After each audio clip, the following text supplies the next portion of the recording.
Liftoff will start in T-minus 10 seconds. 10, 9, 8, 7, 6, 5, 4, 3, 2, 1. We have ignition. It's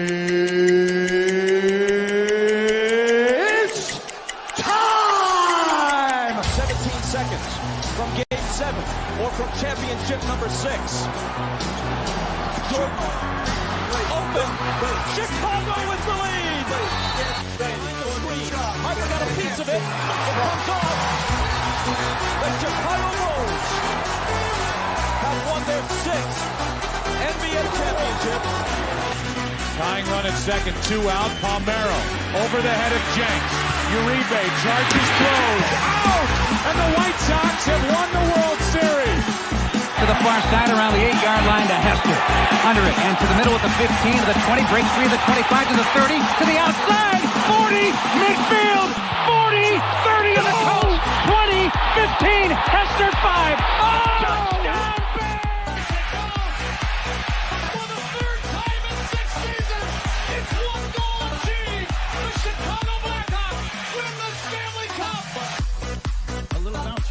Toward Bryant. He will glove it toward Rizzo. It's in time. And the Chicago Cubs win the World Series.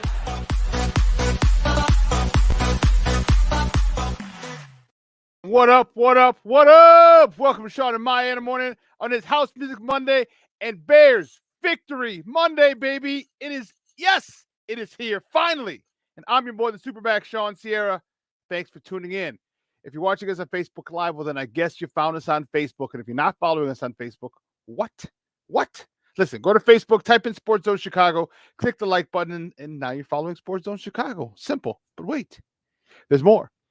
Go to the show's page. Go to Sean and Maya in the morning, like that page as well. So not only will you be following Sports Zone Chicago, but you'll also be following my show, Sean and Maya in the morning. If you're watching this on our YouTube channel, excellent. And if you're not subscribed to our YouTube channel, for real, all right, listen, go to YouTube, type in Sports Zone Chicago, click the subscribe button. Okay. Also click the notification button. That's the bell that's right next to it. And that'll let you know anytime a show from Sports Zone Chicago is going live. Get it? Got it? Good. Now, if you're watching us on our mobile app, yay. Wait, please don't tell me you didn't know we had a mobile app. We have a mobile app.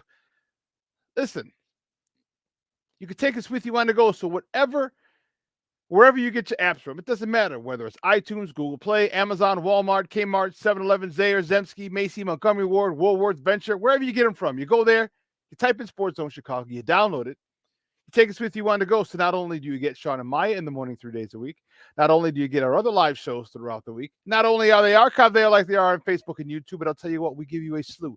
And I mean a slew of articles, thanks to my man Clarence, Council III. Big up to Clarence for keeping you abreast of all articles Chicago sports related. And if you're watching this on a Roku channel, well, I like that kind of party, baby. If you don't know, you better ask somebody. Come on, man. Sports Zone Chicago, we have our own Roku channel. Hell, we're live there, right? Mickey Ficky now. That's where we at. That's what I'm talking about, baby. We're there. We are live now. So listen, if you have a Roku television in the house, do us a favor. All right, go to your TV. Or if you have multiple TVs, go to all your TVs. Not all at once, of course. And download Sports Zone Chicago's channel. All right, put it right smack dab in the middle, right there between Netflix and Apple Plus and Prime and Max and Hulu and Disney Plus and Paramount Plus and Stars and Showtime. Put it right there. All right, download it right there so every time a show goes live, you can watch us live in effect on the big screen. Oh, boy. I almost forgot something. On the big screen, okay? Listen, now you can also tweet the show. You can tweet us at Sports Zone Shy. That's CHI at Sports Zone Shy now. If you want to follow me, just me, personally online, you want to know what I did? Well, let me tell you what I did. You want to know what I did? Well, here's what I did. I mean, nice and easy for you folks. Now, and easy. One handle for Facebook, Twitter, Instagram, Snapchat, and TikTok. All one handle at the Sean Sierra. If you want to follow my lovely co-host, Maya Akai, you can follow her on Facebook and Twitter at the Sports Chica. And if you want to follow her on Instagram because you're an IG and you do it just for the gram, But just follow her at Maya_Akai. MAYA_AKAI. Listen, we have a phenomenal show, but I need you to get interactive with us today. So listen, whatever platform you're watching us on, whether it's Facebook, whether it's YouTube, whether it's our mobile app, listen, do us a favor. Leave a question or comment on that particular platform. It'll come up here in the thread. All right, we'll get it up on the screen. We'll talk about it. We'll incorporate it into the show. And listen, that's why this is the best Chicago sports talk show. Definitely Chicago morning sports talk show around. Why? It's you. Your questions, comments, smart-ass remarks, bring them. Bring them all. Don't sing it. Bring it. We want to hear it. Ain't nobody scared over here. Okay? All right. Man, here's what I want to see. Let me tell you something. Let me tell you something.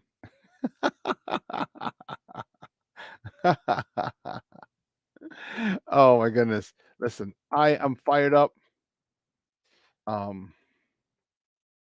Because there's Victory Monday. I haven't had that in a while. Okay? I haven't had that in a while. So, pardon my French if I'm a little giddy. But let's see who's in the chat. Man, the chat is jumping. Let's check it out. My man Cornelius Squalls in the house. What up? What up? What up? It is. What's Cornelius? You're darn right, baby. It's Bears Victory Monday. So I got my Bears Victory chain on today, and I'm fired up. Yes. Cornelius, thank you for tuning in. Patty, Lara, happy Victory Monday, baby. Yes, you got it. You got it. Levette Lee, she's in the house. Well, why did I put that one on? That's amazing. There it is. Hey, Sean. Levette, thanks for tuning in, I appreciate it. My man Armando Emeterio Lara Jr., he's in the house. I love it. I love it. I love it. Woo. My son Walls and the Mickey. Ficky. House, good morning. The house music, Bears Victory Monday. It is lit. It is sweet. Yeah, baby. I like that kind of party. Patty's going, oh, happy house music. Bears Victory Monday. Yes, yes, yes. My man, B. Livingston. What up, B? He's calling in from the West Coast, man. Top of the morning to you, Papa. You're darn right. It's over a calendar. Yes. First home win in over a calendar year. Whoo, Charlie. Let me tell you, it was, man. Who else do we have here? Kevin Brinson. Good morning, Papa. Thanks for tuning in. I appreciate it. I think JF1 can incorporate the positive side of Tyson Bajan's play into his own way of playing, and in return strengthen his game and finally improve his play style and take this team to the next level. Very nice. I agree. One of the things I think he could do is make sure he just gets the ball out quicker. But see, the only thing is you got to remember, Justin's a big game hunter. All right. Justin is a big game hunter. All right. So that's the only issue that, they're just different. All right. They're different. But listen, thank you all for tuning in. And if Patty and Junior are around, you know what that means. That means Jeremiah is watching somewhere close as well. Big shout out to Jeremiah. I also want to say a big shout out to Armando Emeterio Lara the fourth. He's not watching because he is at school. But you know what? Dito, Jojo, Jeremiah, good morning.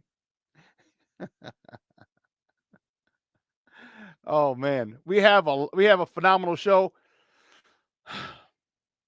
And I can't wait to get it started. At 10 o'clock, you know what time it is. Monday morning quarterback Eric Kramer will join us here on the show to break down the Bears, and in particular, Tyson Bajan's performance. I want to see what he has to say. Junior, I do agree. I think they, before everybody gets started on Tyson Bajan is the new quarterback and you QB1. Hold up. Wait a minute. before you start that nonsense, okay?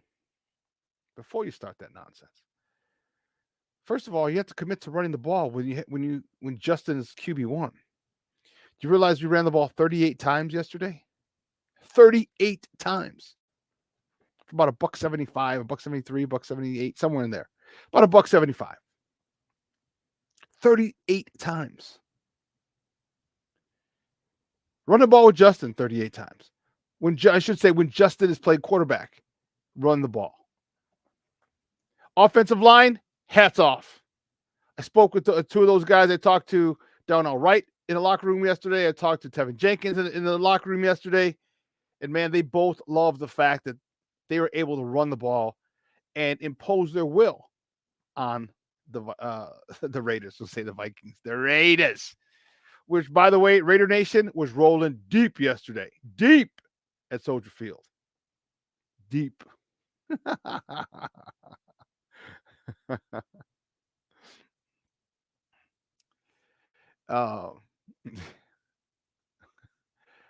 Brandon, believe you me, I'd love to tell Coach Getsy, but I'm not there on Thursday. The only time we have the media has access to him. But it wasn't just 12 personnel. All right, they had 21 personnel. There are oftentimes even a couple 22 personnels in there. You had 2 tight ends, 2 running backs, and you're coming downhill. Kari Blasingame in front of Dante Foreman. You know, so happy for this kid, that young man. He's not a kid, young man. I'm so happy for him. First 4 weeks, he was just a numbers game. You know, the Bears didn't want to have 3 running backs on the roster, on the game day roster, which is a mistake. The issue is special teams. Well, okay. But he showed yesterday why he needs to be on this roster every week. You know, this dude was on one yesterday. And he was probably just pissy. He was probably just pissed. I've been inactive the first 4 weeks of the season. There's no reason for it. Yes, my Bears victory chain came in Saturday. But here's the thing. You saw what he could do. This is why they signed him. You saw what he could do last year. This is right around the time where they traded Christian McCaffrey. Carolina did, the Panthers. So as he steps up, he gains over 900 yards once McCaffrey was traded. He has a downhill style. He's got some good wheels. He's a powerful runner. He runs through arm tackles, shoulder tackles. Like, you need to hit him and wrap him up and bring him down because he is not going down on first contact.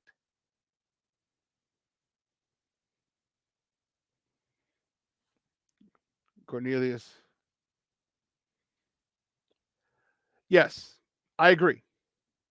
Now, I'm not saying he should have got the bulk of the carries. No, he should have been active, at least. He should have been active. But it's a numbers game and special teams. But you know what? Now you better figure some stuff out. Because Khalil Herbert, you should be feeling the heat. And I know you should be happy for your running back, compadre, group mate. But it also means, man, this dude is he runs hard. As Khalil Herbert does too. I'm not saying he doesn't. All I'm saying there's competition. Roschon Johnson. All right, you got a little longer leash. You're a rookie. All right. Most people didn't expect you to start. Some people had you starting by the end of the year, but you know, the one good is a good and bad thing. Good thing is this. We don't have to hurry to get this guy back. Roschon Johnson, take your time. Khalil Herbert, take your time. just realize when you get back that Dante Foreman may have really got a great grip on that starting running back spot. And don't worry, you'll still get time. And they better give time. They better continue to switch. This, ladies and gentlemen, this is the formula. This is the formula.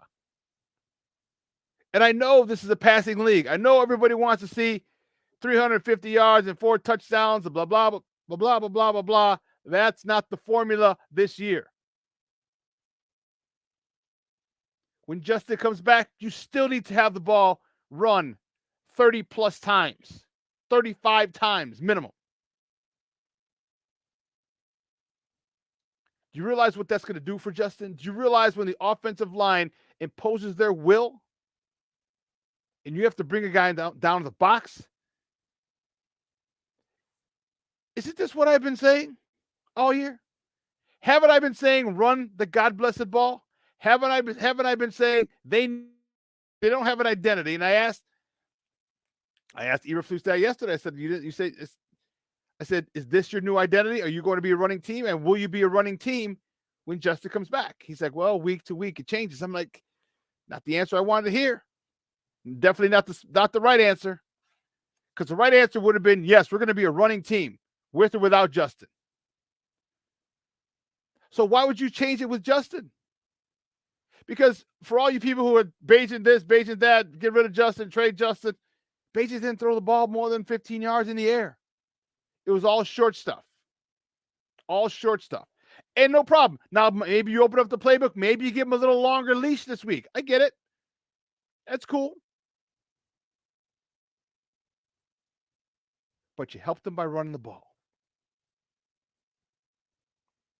Do the same thing with Justin. Do the same thing.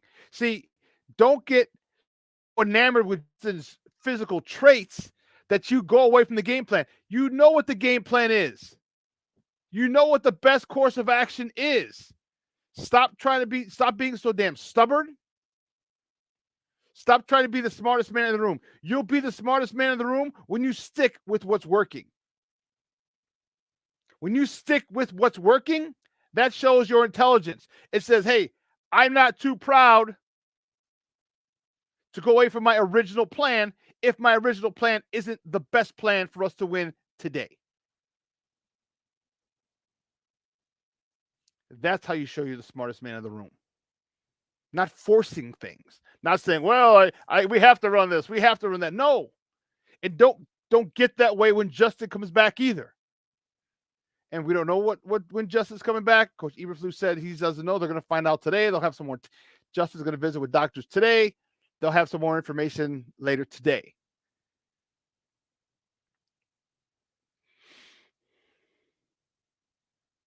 Sometimes it's a simple game. Like Stacey King says, sometimes it's just a simple game. You block and you tackle. And man, were the boys blocking yesterday. Man, were they blocking yesterday, boy. Let me tell you. It was a sight. It was a thing of beauty. Here's what Darnell Wright had to say yesterday in the locker room. For the team. How much momentum do you think this can build? You guys can. I know you're one game at a time, but you guys got some momentum now. You know, with a couple of plays here and there, you could be on a 4-game win streak. But you guys have played well for most part. You got a home victory. How much is this going to carry into next week? Yeah, I hope it carries a lot. You know, that's what you try to do. Try to stack wins, stack good performances. Hopefully it carries on to the next one. But then you got to kind of try to put this one behind you at the same time and get ready for the next one. So. No, I appreciate it, man. Thanks a lot. Thank you. That was him. And Tevin Jenkins had a similar thing. I was listening to Tevin. Guys, I'm here with Tevin Jenkins. Tevin, talk to you about the ground game today. You guys manhandled them, about 175 yards on the ground. How excited were you to get that ground game going? Felt really good. I mean, we've been working on it. We've been preaching about how we need to get our run game going. And to be out there to get over 170 yards and get Foreman 2 touchdowns, it felt really good. dominating. I asked Darnell Wright. I'm going to ask you the same thing. Do you think that is your identity, or it should be your identity as a running team? Because you haven't been able to get to you didn't establish the run early in the season, and the more you establish the run, the more you seem to get positive yards, the more you seem to take time off the clock, and the more you seem to win. I mean, that's a story around the whole league. I mean, that's what it is. Like, once you get the ground game going, it loosens everything else up. After that, it just goes down the scheme, and today our offensive scheme was a lot better, so it was good. I was Tevin Jenkins from the locker room yesterday. I'm telling you, they love to run the ball. Let those big boys eat. And I think that it's the formula this year. This is the formula this year. All right. I got to adjust it. I don't think everybody can see it. Everybody needs to see this bad boy. That's the formula. I like it. I think that this team does well. This is what Mercedes Lewis. All right, Cole Kmet. Like, these guys are, you have the ability to run. You have the ability to block for these running backs. And I know I sound like a broken record, but Lord have mercy. The more you run the ball, the more things open up. You heard Tevin Jenkins say the same thing. It opens stuff up. It opens the offense up. When you can't stop the run, you have not earned the right to rush the passer. And believe you me, when you're stopping the run, your takeoff is so much different than if you're going after the quarterback. Completely different. If you're coming off stopping the run, and it's a play action, and you think the running back has the ball, and you slow down for a half a second, that gives the offensive lineman the chance to control you. Period. Now, Tyson Bagent or Justin Fields, whoever the QB is at the time, they'll have more time to throw, to survey the field. I don't know why. This is the perfect blueprint. 35 times a game. And I'm telling you, you ask a lineman, would they love to run the ball 35 times a game? They'd say, hell yes.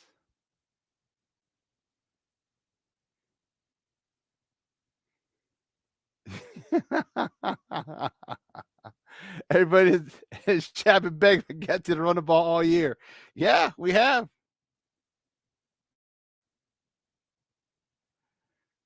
Roberto, good morning, Papa. Thanks for tuning in. What do we do when Herbert and Johnson are healthy?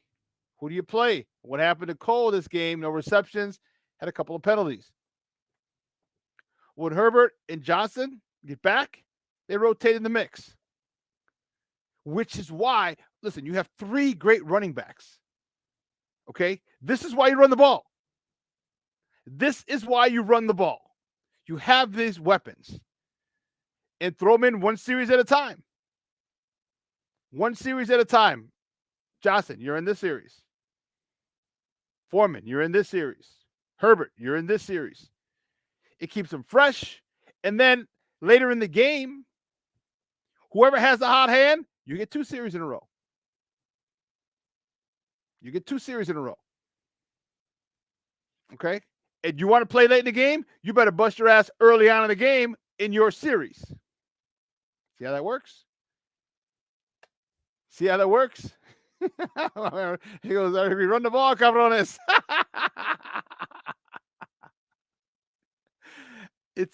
I'm telling you, sometimes it's a simple game. Know-it-all offensive coordinators like to make it difficult. I don't know what to tell you. But listen, you guys, you know how we do. The first segment of every show. Oh, you know what? We got 1 minute before we got a break. We'll do top of the morning on the other side. But let me tell you, I'm fired up about the game. I'm fired up about the way, not just the game, but the way that they won. That, to me, is extremely important. The way that they won is vital. Okay? You put Tyson Bagent in a spot.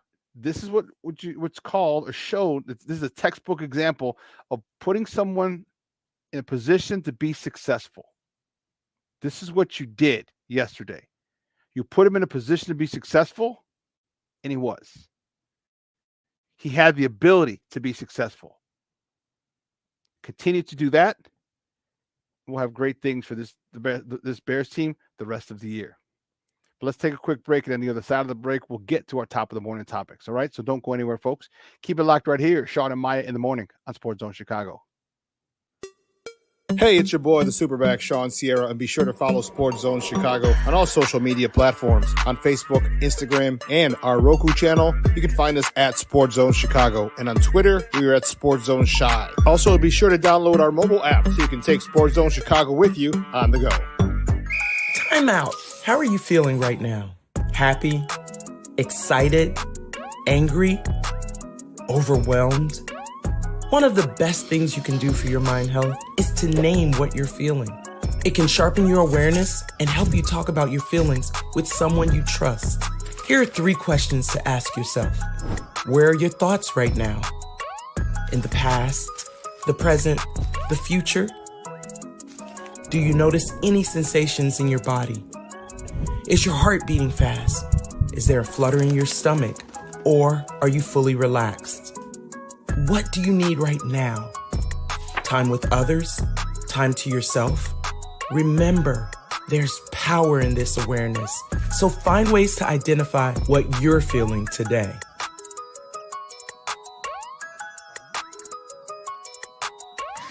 Hi, guys.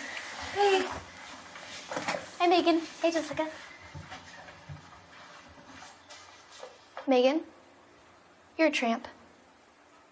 Ryan Fitch told me you guys made out. Everybody knows. He said your breath smells like garbage. And he almost puked. He says you're the most desperate girl he knows, besides your mom. How many boyfriends does she have anyway? Lots? Your makeup makes you look like a clown. That zit is huge, zit face. Ugly.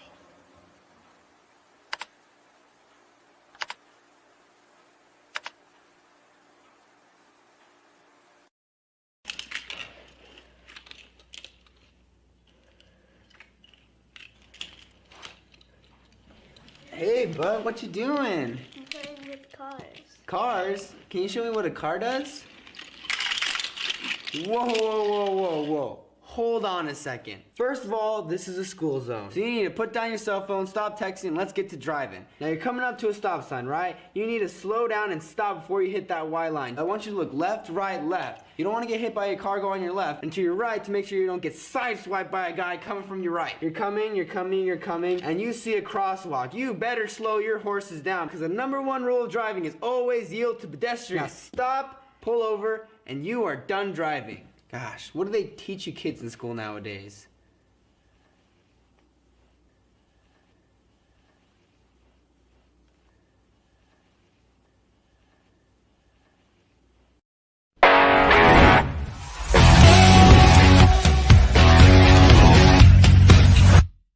Or use some of their tight ends in those matchups. Here's the play fake. Hoyer over the middle, deflected and intercepted right into the hands of Tremaine Edmonds. Calm down. Agent the give to Foreman. Foreman plowing into the end zone for a Chicago touchdown. Right there's your big block. Lucas Patrick back in at center. They're down in 7. Bajan on the run. Throws on the sideline. The catch made by DJ Moore. First and 15, toss away from Crosby and room to run for Deontay Foreman, who goes airborne, and Marcus Epps.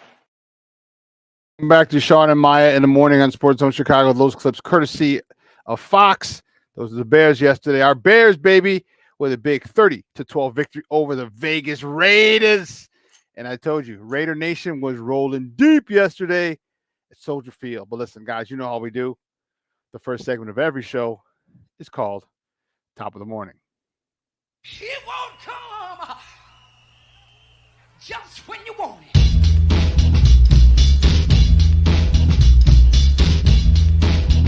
Top of the morning to you.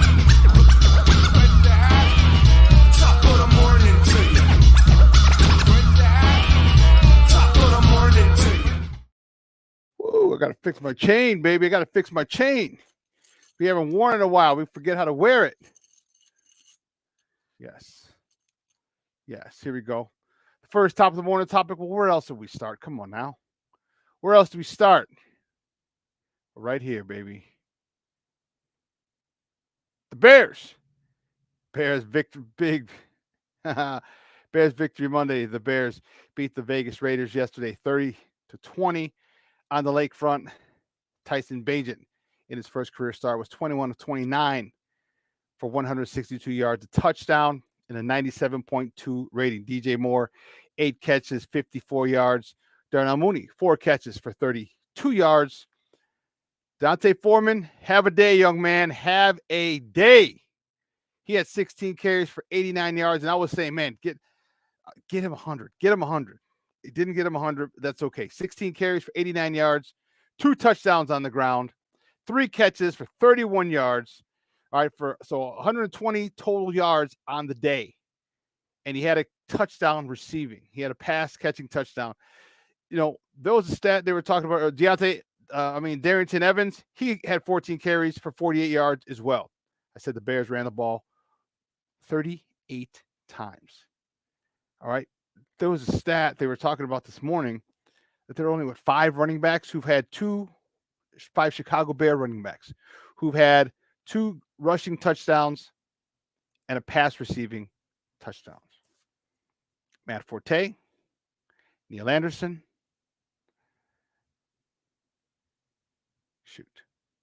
Matt Forte, Neil Anderson, Walter Payton, Gale Sayers, and now Dante Foreman. You talk about phenomenal company, a phenomenal club. That's one hell of a club to be a member of with the Chicago Bears organization. One hell of a club. One hell of a club. Man. Big day for the Bears. We're going to talk more Bears. Don't forget, at the top of the hour, Eric Kramer is going to join us, and we're going to just break it down because I'm fired up. I'm excited to hear what he has to say about this formula. And I'll tell you what, I don't know. I haven't spoken to Eric yet today. I just sent him the link. He'll be on a little later. But I'll tell you what, I will almost guarantee that he likes this formula. He will love this formula for Tyson Bagent, and he will love it for Justin Fields. Same thing. Same thing. Well, the next top of the morning topic.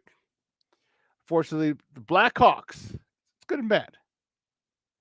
Blackhawks fell to the Vegas Golden Knights on Saturday, 5-3. Soderblom stopped 19 of 25 shots. Connor Bedard scores his first goal at the United Center, his second of the season. Johnson scored his first goal. Perry scored his second goal. Assist on the day went to Hall, his second. Connor Murphy, his first. Donato, his second. And Foligno, his first. You know, the big thing, and this was a minute 30 in. Man, peep this. This is what everyone came to see.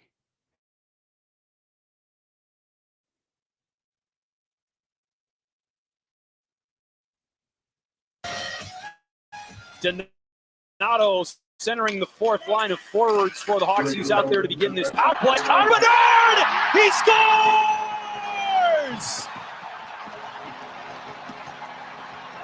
A goal in the home opener for Connor Bedard. Welcome to Chicago. Holy jumping, what a shot. It was a slinger on the blade and off the blade, and it beat Aiden Hill cleanly. The faceoff was lost, but look at the way Perry dug in there, and he got some help from Hall, and that goes right to the high slot. And what a shot that is there by Connor Bedard. That, my friends, first of all, those clips courtesy of NBC Sports Chicago. Wow. You know, this was whoever paid and was at that game saw history. saw history. You saw Connor Bedard score his first goal at the United Center, the first of many, of hundreds to come.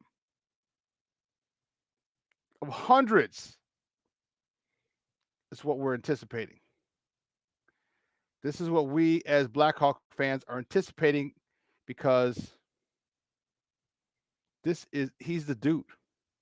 He is that next generational talent. And you know what? We have him. His maturity, second to none. His ability to handle the situation. Awesome. For an 18-year-old kid, it's unbelievably impressive. You know, this kid he's got it all. But then again, you got to remember, he was since 13, 14. I mean, I take that back. Younger than that. He was always the best. He was 8 years old playing on a 10-year-old team. On a 10U team. Come on now. And being the star. You got to remember, at those ages, 1 year means a lot. 8-year-olds are a lot smaller than 9-year-olds, usually. 9-year-olds are smaller than 10-year-olds. And he was an 8-year-old playing on a 10-year-old team.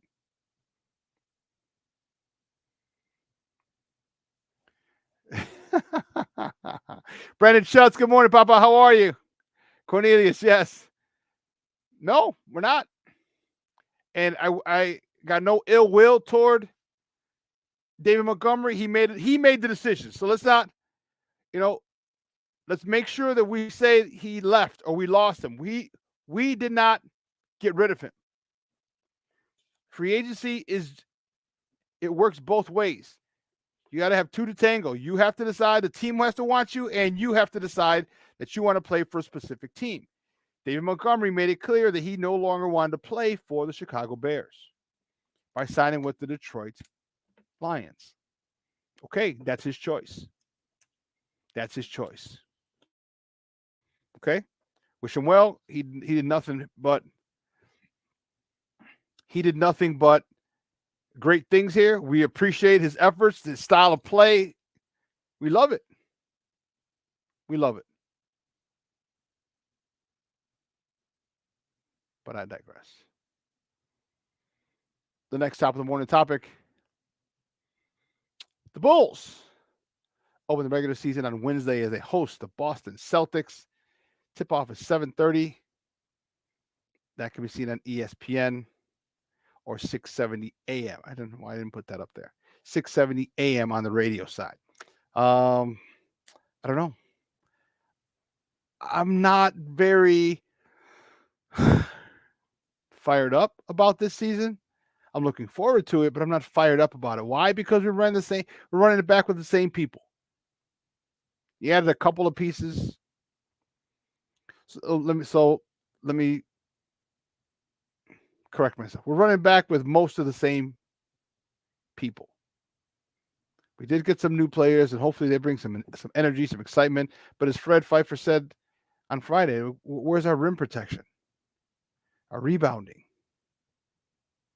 Where's all this stuff? Non-existent still? Okay. Well, you keep doing that, guess what? We're still going to keep stinking. Now, we might stink a little higher, maybe 4th or 5th in the East and avoid the play-in. But we're in the middle. We're smack dab in the middle. We're in purgatory. Not good enough to get a lottery pick, and not good enough to get into the playoffs, not bad enough to get a lottery pick. So we're in purgatory. This is purgatory. At least if you're in basketball hell, you get a chance to get a lottery pick. Could you imagine Wemby here in Chicago? Whew. Whew. Vooch would have been traded. Or maybe you bring Wemby off the bench. Or move Vooch to 4. Wemby to 5. But I digress. There's no reason to even think about what would happen because it's not reality. It's deal in reality. So the Bulls host the Boston Celtics on Wednesday, start their regular season. good luck, boys. Good luck. I just feel that there'll be some exciting moments. I think there'll be some really fun moments, a couple upsets here and there, but all in all, are we really contending for an NBA championship? Nope. Are we? Nope. This is very Reinsdorfian. Okay? Very Reinsdorfian. All right, projected to make the playoffs, which people are going to go nuts. People want to go. We got to make the playoffs. Got to make the playoffs. I get it. You got talent. You got Zach. You got DeMar. You got Vooch. Kobe White is stepping up. Caruso. Ayo. Drummond. Think of all the names. We have the talent. The talent is there. So we're going to make the playoffs, and that's what we want. Make the playoffs. Make the playoffs. But are we really, really, really NBA title contenders? No, come on. Our neighbors 90 miles north are a much bigger contender than we are. Milwaukee Bucks. It might take a little bit of an adjustment period for them. Dame's never played with a big man like Giannis, and Giannis has never played with a gunner, a scorer like Dame. So it'll take a couple weeks, a few games, 6 games, 10 games. All right, give or take. But we're really not in consideration for shit. Come on. Let's be honest. We're not. Arturo Arnold, good morning, Papa. Thank you for tuning in. Said this is the play style that Pittsburgh and Seattle use with young mobile quarterbacks, awesome defense, and a running game to win Super Bowls. Another reason why the Getsy hire was wrong. Ground and pound and take shots. I agree with you. And do you remember? Listen, Arturo, to further your point, do you remember Antonio Brown was one of the best receivers in the NFL for about a 3 to 4 year stretch, and you still ran the ball. You still pounded the ball. He led the NFL in rushing, I want to say, or receptions 1 year. But they still ran the ball. But we'll get back to football in a moment.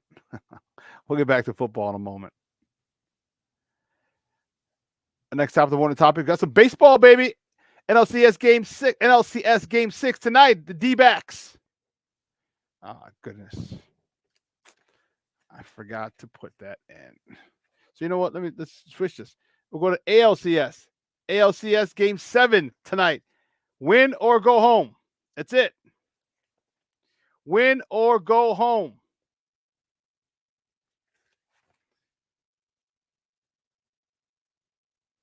The two best words in sports. Game 7. Game 7. There's nothing like it. Because the finality of it is what I love. This is it. And here's where your superstars come in. Here's where people jump in. Like I can pitch an inning. I can pitch 2 innings. I got 30 pitches in my arm tonight. If you pitched last night, you know what I mean? This is all hands on deck. Because the winner goes to the World Series. The Texas Rangers are playing at the Houston Astros tonight. As I said, 7:03 is the first pitch, and that's going to be on Fox. A lot of sports tonight on Fox. A lot of sports tonight. Baseball, we got the ALCS Game 7. You have Monday Night Football. You have the NLCS. That game's today, 4:07 Central. That game's on TBS. Philly leads the series 3-2. Another phenomenal series. All right, playoff. Listen, I know Sox fans are a little bit removed from playoff baseball, meaning deep playoff baseball.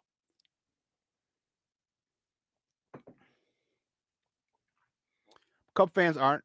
as far removed. You remember how fun it was. You remember how intense it was. Getting to the NLCS 3 years in a row, 2015, 16, and 17. You remember that.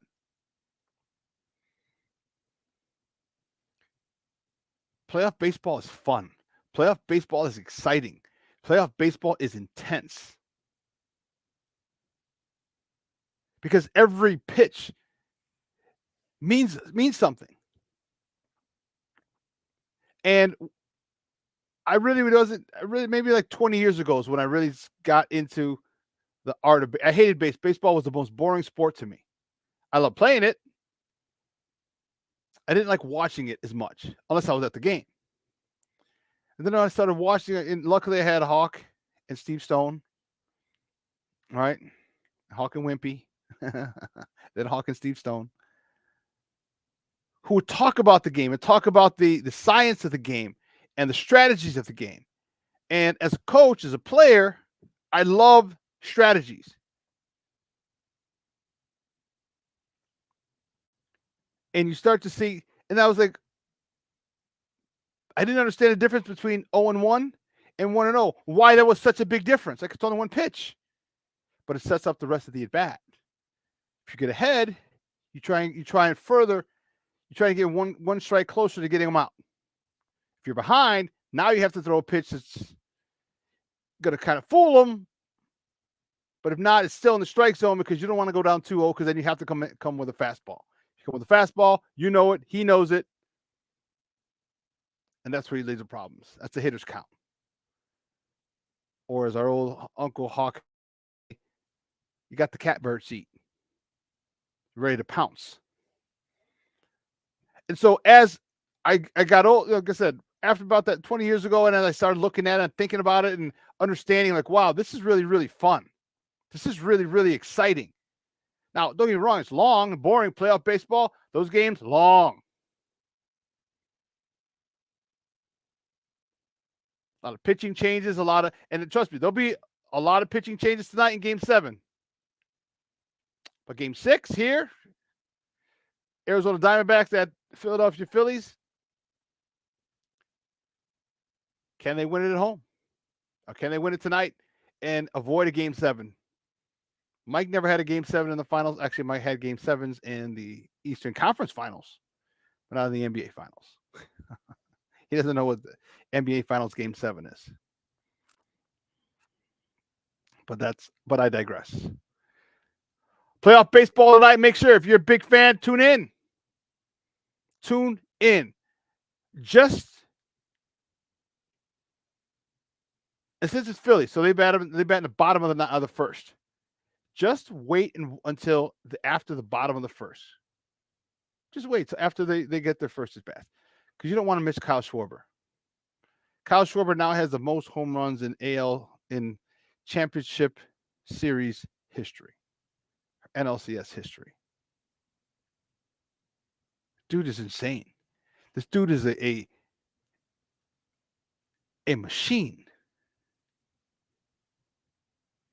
You know, I wonder, and here's the crazy part. Rizzo was doing his thing in New York, but New York sucks. So it's like, okay, you're doing your thing, but to what extent? Baez, Bryant, he's in the back of a milk carton. I don't even know. Is he still in the league? I'm kidding. Like that team that they had, a squad that they had. I thought at least they'd go to like 2020. 6 years, 7 years. But that shows you how fragile seasons are. Doesn't matter what sport. Seasons are very fragile. So the D-backs might not get here again. The Phillies might not get here again. There may be a string of injuries. Maybe Schwarber gets hurt. Maybe Harper gets hurt. Maybe some of their pitching gets hurt next year. Things change every year. One, you never keep the same players. The majority of them, most likely. But you always add and you always subtract. So the team is never the same every year. And then you may avoid the injury bug one season and get blasted by it the next. It shows you how fragile each season regardless of sport, how fragile each season is. And this is why you respect each season. If you're in a rebuild, then you want to make sure you're always improving. From the last game, whatever sport it is, the last game that you play that season, better be a marked improvement. There better be noticeable improvement from the first game of that season. And then the following season, there better be improvement from the year before. If you're in a rebuild. If you're a perennial contender, man, you got to get at least to the championship series. So at that point, it's tough. You might not be the hot team. Other team might have just a great team assembled that year. But it shows you how fragile each and every season is.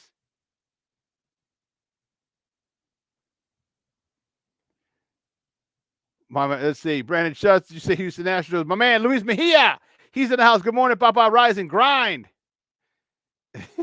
And Luis is a big Raider fan. Says, yeah, Raider strategy is to do everything possible to lose.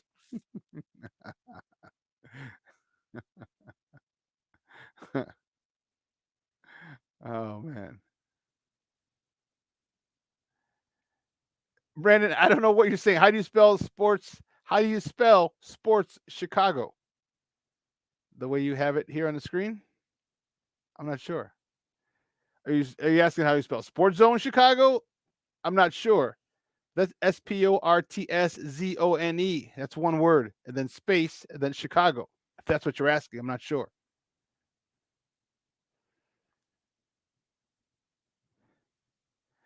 Arturo. The Bears, exactly. The Bears need to hire you as a run game coordinator. And there might be an issue with the Bears. We'll let you know. Find out. That's another topic for another day. But you know what? I'd run it. You know, I've never been an offensive coordinator. I've been a defensive coordinator the last 6-7 years of my career.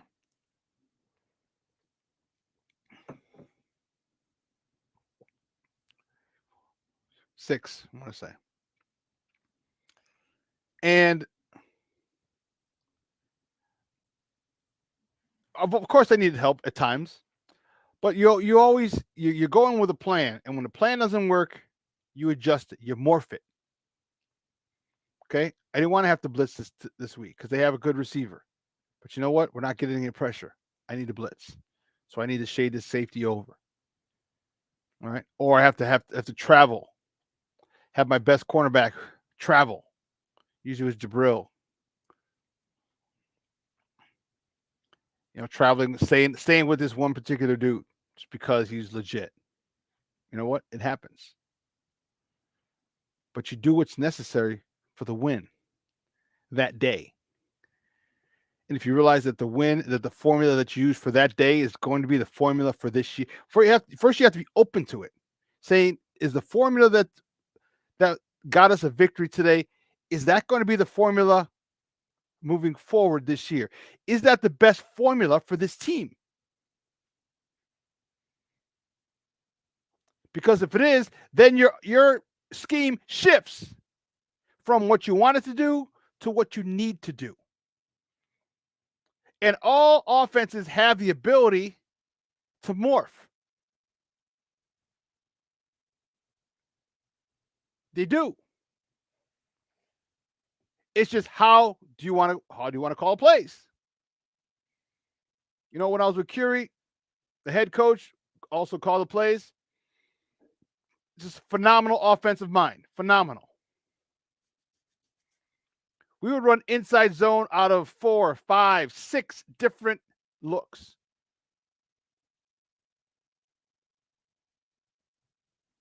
We go out of 12 personnel.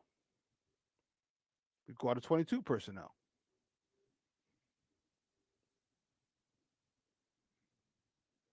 We'd go empty, motion them back in.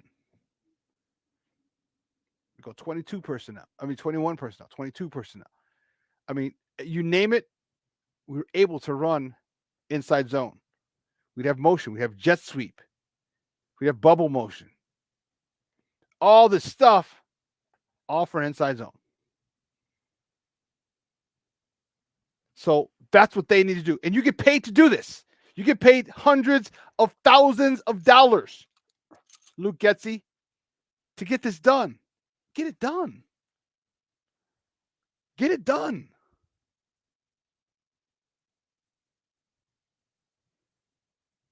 So realize that this is the formula. Run the ball 35 plus times.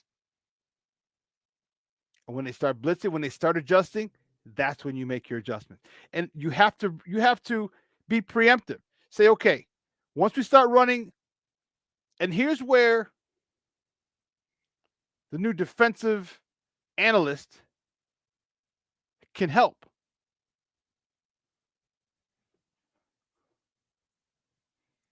Say, okay, if we're doing this, what would you do? If we're running the ball down your throat, what would you do? Or what has this defensive coordinator done in the past when teams started running the ball on him? Look up this defensive coordinator. What has he done in the past to stop a team that's hurting him on the ground? So you know what moves they're going to make. Listen, we're human. We are human. We are creatures of habit. We will go back to what works. So once you figure that out, now you already have your next move. So he's going to do this. So to combat this, we're going to do this. So when we see them, they start to do this, or they line up in this formation, or they bring this amount of people, then we're going to go quick screen. We're going to go short game. We're going to go slants. We're going to go draws. A whole bunch of different things once you see that they've decided to make a change. But that takes intelligence. That takes a meticulous nature to study what other DCs are doing. Study what has worked against these DCs that you're going, defensive coordinators that you're going up against, and putting those things in your system, in your play calls. Well, listen, we got to take a break. On the other side of the break, we're going to welcome, you know what time it is. It's going to be time for our man, Eric Kramer, on the other side of the break. So don't go anywhere, folks. Keep it locked right here. Sean and Maya in the morning on Sports Zone Chicago.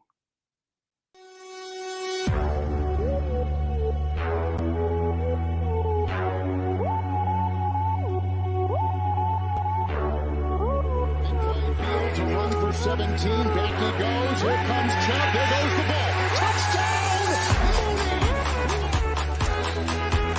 Jones about at the left tackle. Time for Fields. Now he'll accelerate to get the first down. Great tackles, and he's off to the races.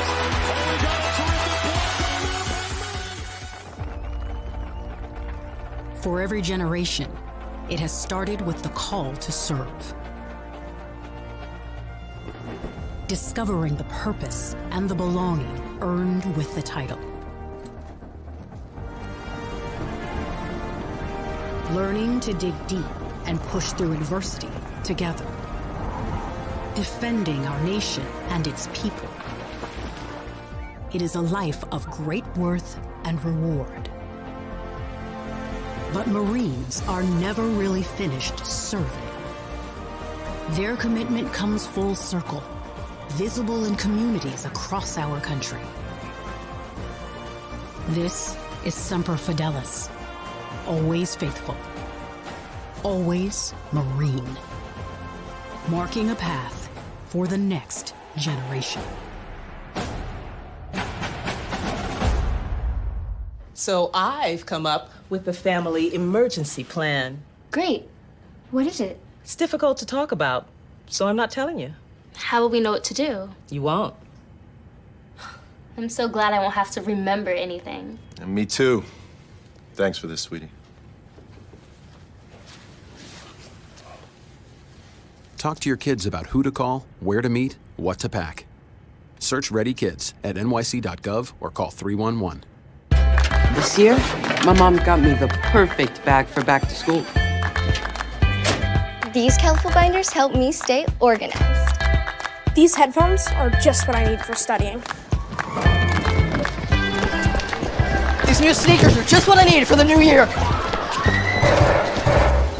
This jacket is a real must-have. My parents got me the skateboard I wanted. It's pretty cool. These scissors really come in handy in art class. These colored pencils, too. These new socks, they can be a real lifesaver.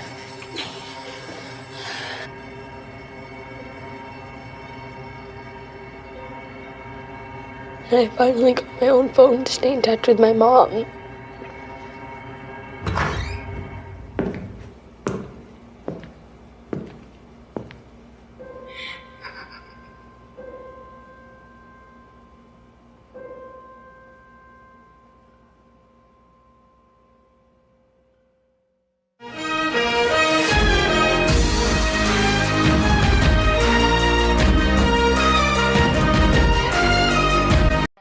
Some of their tight ends in those matchups. Here's the play fake. Hoyer over the middle, deflected and intercepted right into the hands of Tremaine Edmonds. Down. Bagent the give to Foreman. Foreman plowing into the end zone for a Chicago touchdown. Right there's your big block. Lucas Patrick back in at center. They're down in 7. Bagent on the run. Throws on the sideline. The catch made by DJ Moore. First and 15, toss away from Crosby and room to run for Deontay Foreman, who goes airborne, and Marcus Epps. Welcome back to Sean and Maya in the morning on Sports Zone Chicago. Those clips courtesy of Fox. And yes, Eric, you damn right you see my Bears victory chain. Yes, baby, yes. Eric's laughing in the green room. Hey, listen, guys, you know what time it is? It is Monday after a Bears game. Time for Eric Kramer.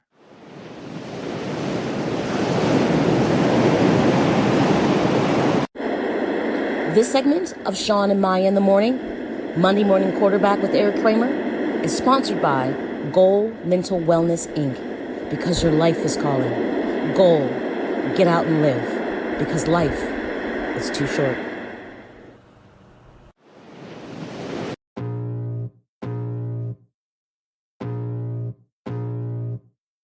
I can feel the blood creeping up from the heathens. Got will, got fight, got pride, got reason. If they wanna go eat, then you know I'm gonna feed them. If you're coming for me, hope you're ready for a demon. I got eyes in the back of my head, I'm seeing. Take me for granted and you know I'm leaving. I'ma take what's mine with the webs I'm weaving. I could take this crowd from seeing to believing. Got a taste for blood and my tongue keeps bleeding. From the words I spit, so sharp, so freezing, so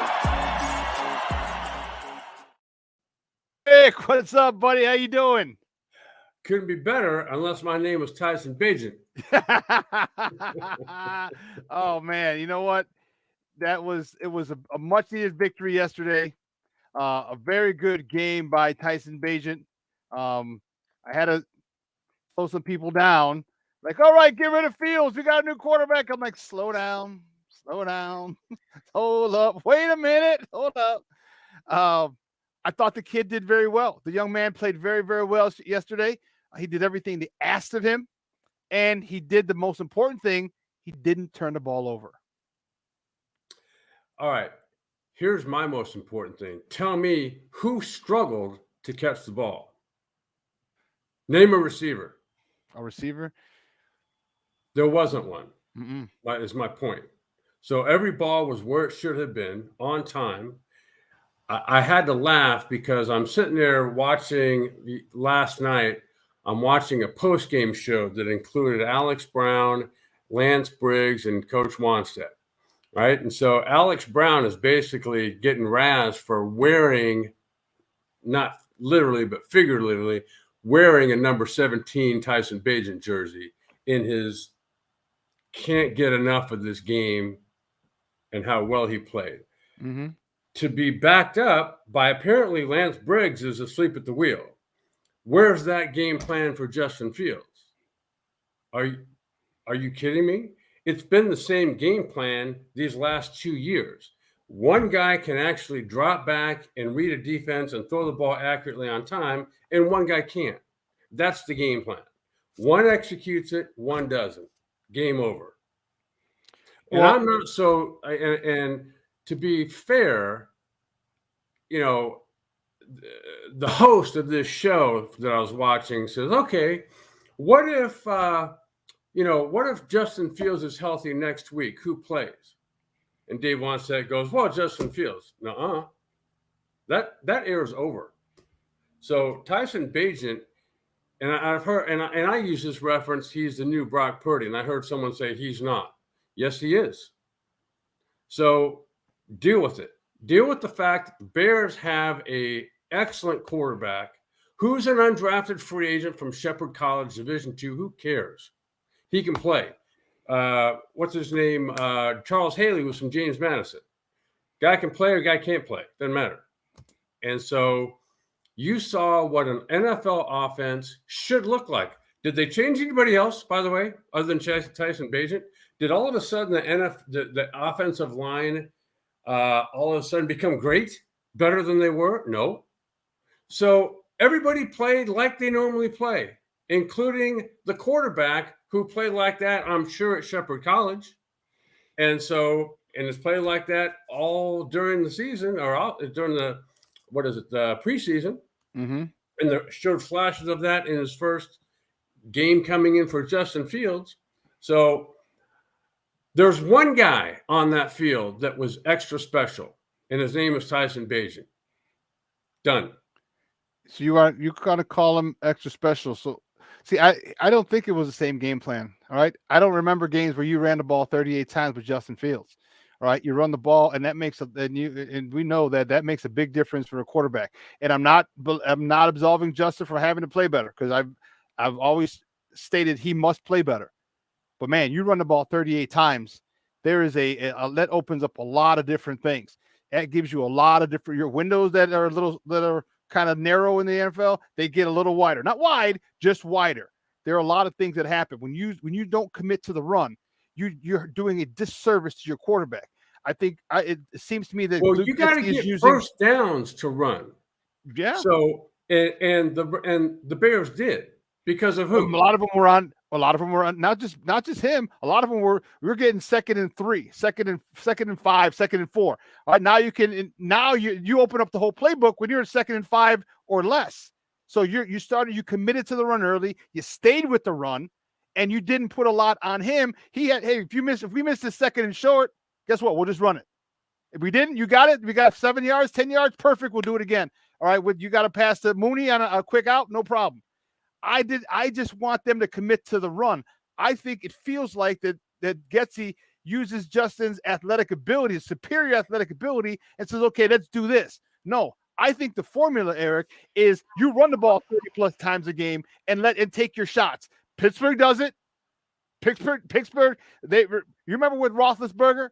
How many times did they run the bus in his first couple of years? You run the bus. How many times did Antonio Brown lead the NFL in yards receiving or catches, but you still ran the ball about 30 times a game? Use that formula, and then have Justin Fields when Justin Fields is a starter. I'm not taking anything away from Brock Purdy, from Tyson Bagent. I think he did phenomenally. You can go ahead and say it. He did phenomenally yesterday. Coming of Brock Purdy. He might even be better, but nonetheless, I think he did phenomenal. He showed me that he is if they keep Justin and Bagent, I think they have their quarterback tandem for the next 5 to 7 years, maybe even longer. I think that now. So let's talk about this. Well, that's going down a different road. Talk to me about that offensive line. I spoke with Tevin Jenkins and Darnell Wright yesterday in the locker room after, and they just loved running the ball. Talk to me about how awesome that line looked to you yesterday, because Deontay Foreman wasn't getting touched, so maybe the second, maybe even the third level a lot yesterday. Best the offensive line's played all year, maybe all the last 2 years combined. So there's no doubt the offensive line played great. There's no doubt that the third or fourth best running back on the Bears played great. And there's no doubt that what's his name? The tight end they got from Green Bay, Marcellus Davis, Mercedes Lewis, blocked great. There's no doubt. And so the team played great. Yeah. Was there ever an occasion where the Raiders had a chance to win that game? I already know the answer. No. Probably before kickoff. Yeah, that was getting off the bus. That they had a chance. In their minds, they had a chance. Yeah. And so I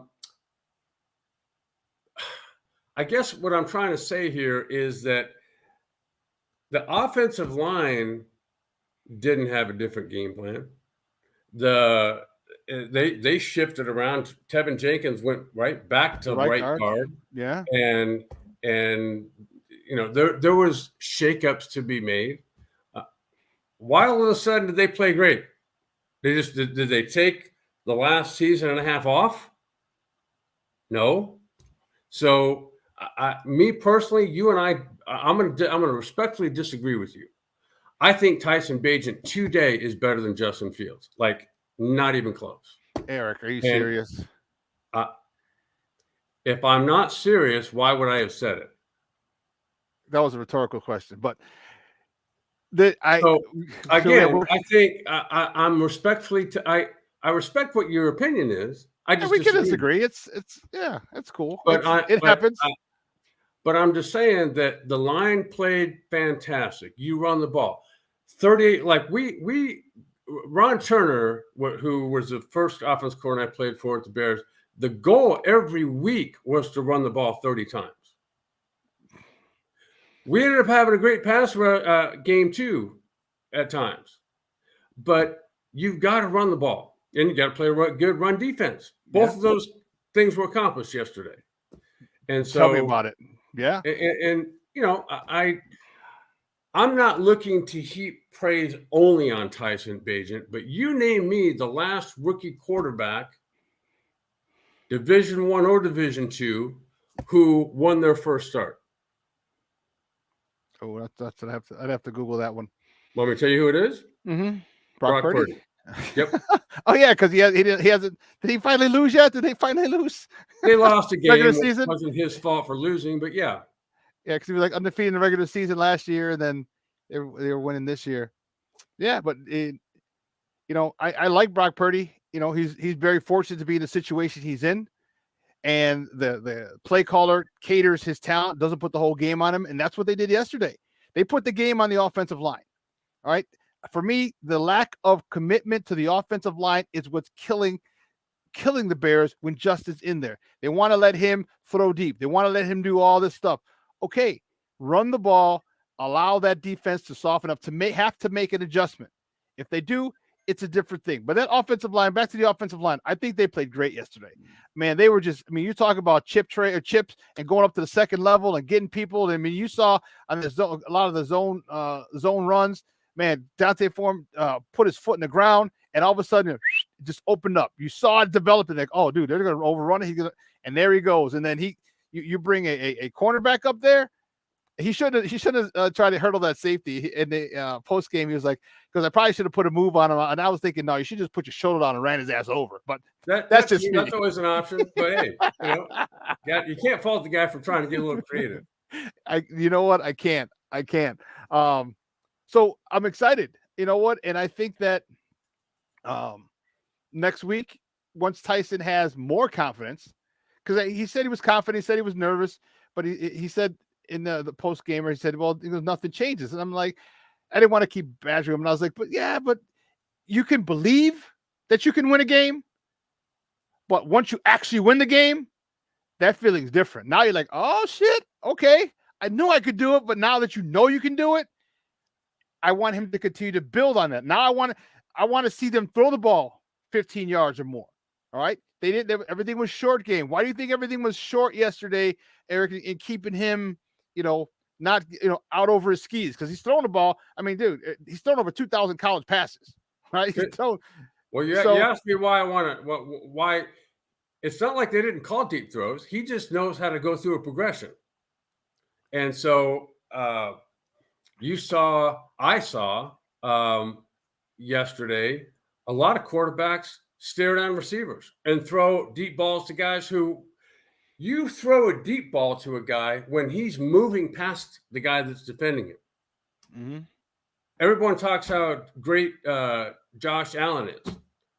Well, he wasn't yesterday, and he threw a couple balls down the field that the offensive guy had no chance of getting. That what one was picked, and then he early in the game stared down a deep crosser, and that was picked.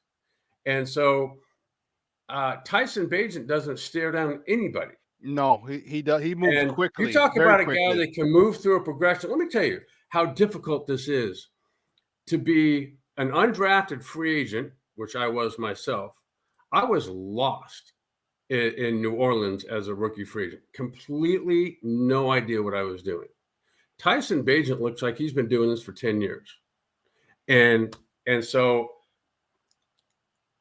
I think there's something a little different there. There's no such thing as a game plan that doesn't include downfield throws. There's just not.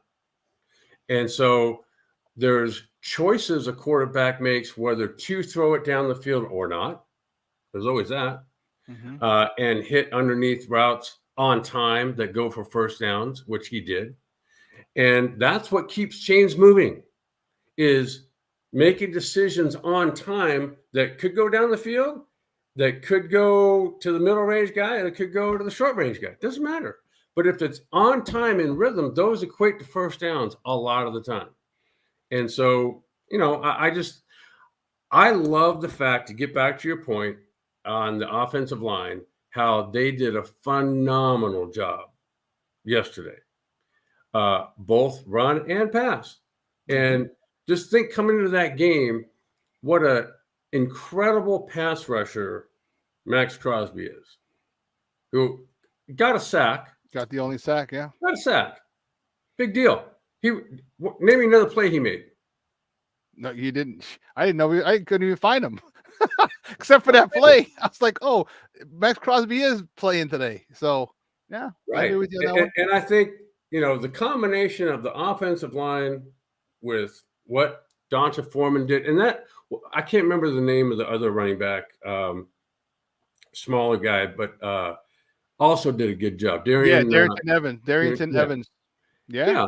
And so when some of these other backs like Rashawn Johnson and Khalil Herbert come back and are healthy, this is what happens on a lot of NFL teams, and college teams too, is you get some starters hurt, other guys step up behind them, fill a role, do a good job, and then the starters come back, and now you've got that much more depth moving forward, which who's going to disagree that that's a good thing?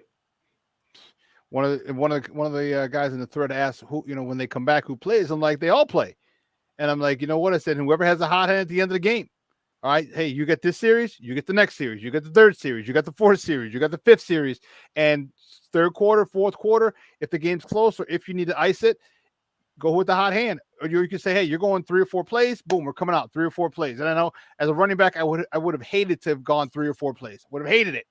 But sometimes it's what you got to do. Whatever the recipe is for that day to win is what you got to do. And I think they yesterday, the recipe, which I think is good for the rest of the season, was 35 plus carries. They had 38 for $175-ish. I want to say maybe 178, maybe 173, somewhere in there. But $175. Right. That is controlling the clock. That is wearing your opponent down. And that gave Tyson a lot of extra time. And you're right. I love these progressions. And my question to you, though, Eric, how many snaps did you have? See, because I said it last week, and people were talking, and I said, look, it's like, I'm not as concerned about Tyson Bagent as many people are, because the guy had over 2,000 snaps in college. His junior year, he had 579 snaps. His senior year, he had 572 snaps. Have you ever thrown for 500 yards 500 passes attempts in a season? That's a lot.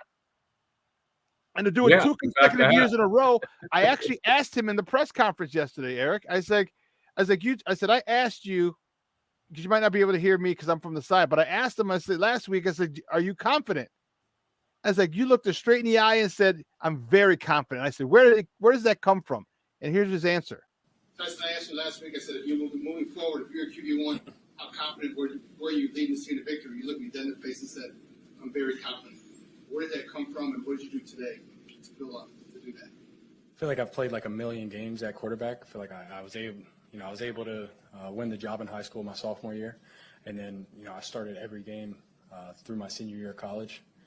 So that's 7 years of starting, understanding what the week of preparation looks like, and going through pretty much every concept and run concept that there is. So repetition, mother of all learners, and I've been blessed to have a lot of repetitions in my life. So How much did Man, 500 passes, over 1,000, over 1,100 passes in 2 years, pass attempts in 2 years. There's not a situation that he's going to come up that he hasn't faced. Now, the competition is greatly different, but man, Eric, I loved his answer, and that's actually what I was hoping for, but I loved his answer. I loved his moxie, and he was adamant. I'm telling you, he looked me right in the face when I asked that question last week and said, "Oh, I'm very confident." I was like, "All right, kid. All right, you do it, man." Because you could talk a good game, but he not only did he talk a good game, he backed it up, and I love it. Let's go to the other side. Let's talk about the defense. The defense, 39 yards rushing. I don't know if The you guys difference there between 170 something and 39, isn't it? Little different. And this is a team that had the NFL's leading rusher last year. You got it. I love the fact that and I asked Coach Coach Eberflus as well. I'm like, well, what's the difference? You guys held him to 39 yards, like a $160 passing, and he said, well, guys are back, they're healthy, they're it's consistent with everybody being there. He goes, I'm calling the plays now. He goes, they're consistent with me. I'm consistent. And I joked, I'm like, so you're the secret weapon? He's like, no, just the players are. What did you see with this defense flying around? I get it. They were down. They weren't down a lot early, so they could have run the ball. But to hold them to 39 yards rushing, that's impressive. Remember, I can't remember what game it was, but you made the comment how, when running backs on other teams, are carrying the ball and get tackled, they don't always go backward when they play the Bears. Right. Now you see people setting the edge, the next guy fills inside of him, and so on and so on and so on. And so nobody's slipping through tackles anymore. Yeah. They're going backwards. You're getting tip balls at the line of scrimmage that go for interceptions. You're getting Jalen Johnson, who hasn't, he had come into the game with one interception, gets 2 that day. And there you've got, I heard Dave Wannstedt last night talk about the most important guys in the field are the finishers, which on defense are edge pass rushers and cornerbacks. And so, you construct your defense at least around that. And it seems like the Bears are doing just that. And I think, Matt Eberflus isn't going to give himself credit, but he's a phenomenal defensive play caller and has been his whole coaching life. Mm-hmm. So it makes sense that as these young players are growing up during the season, he's helping that process because this is his second year being there, and it's the second year for some, not all, but some of these players. Many of them, and so, I think it makes perfect sense. And we've been seeing this now for more than 1 week, how this defense is starting to come to life. And so you match that up with a good running game, solid running game offensively, that you're not full strength there. You can stop the run defensively, and you're now starting to make block kicks on special teams and plays in both the passing game and passing defense. So this is kind of the definition of how a team comes together. You don't flick on the switch and boom, there we go. And it takes a little time, and we're seeing that it's taken some time. And development is not linear. So we can't just say, well, you did this week, so he has to improve X amount percentage next week, X amount. It's not linear. And that there are different signs that you see. All right. 39 yards rushing against the leading rusher in the NFL from a season ago. That's a good ass sign. That's a really good sign. One of the things that I'm excited about is I'm thinking, and I want to look ahead to the draft. We'll come back to the team. Caleb Williams is not obviously, but he's been the number one prospect He was supposed to be a shoo-in. He had a bad game last week against Notre Dame. People are talking maybe Drake May. Okay. You get the first pick. Carolina goes over. They pull the Detroit Lions, all right? Mm-hmm. And they go over. You got the first pick. What do you do? You know, what's your thought on what they do? You take Caleb Williams, or do you get a haul for that number one pick, build the rest of the team up, and be happy and go with Justin and Tyson Bagent? So here's what I think: that you let next week's game play out, which is now going to be 2 starts for Tyson Bagent. Tyson. And then the trade deadline's coming up. You've got an issue going on in Atlanta where Justin Fields would be the perfect replacement for Justin Ritter down there in that offense. You get them to trade you more draft picks, and then you walk into the draft and free agency all over again, being the big dog. And you decide, do you need Caleb Williams? And because he's got to play some more games too, because his last 2 out of 3 have not been all that overwhelming. And so, again, I would love to be sitting where the Bears are at the end of the season, because they're all like today, they own the draft. 1-3 as of yesterday when they won.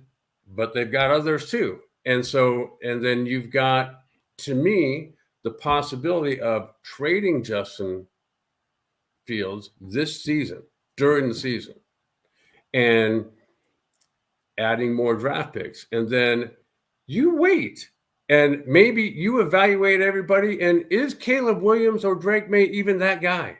I don't know.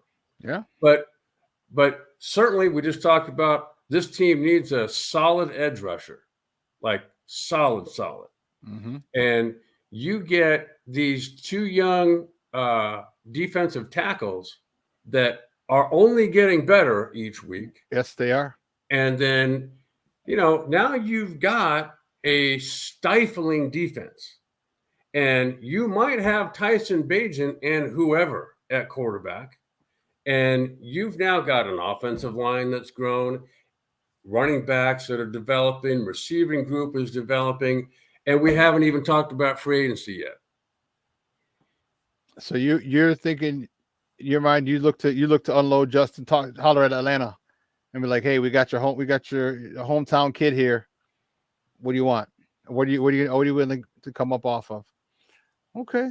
And I think Justin would be a great fit in Atlanta. Him and Bijan Robinson together, that would be insane. He's a hometown kid. I think going back home, he didn't make it at Georgia because they want to play Eric Fromm. I don't understand that whole scenario, but so that's why he went to Ohio State.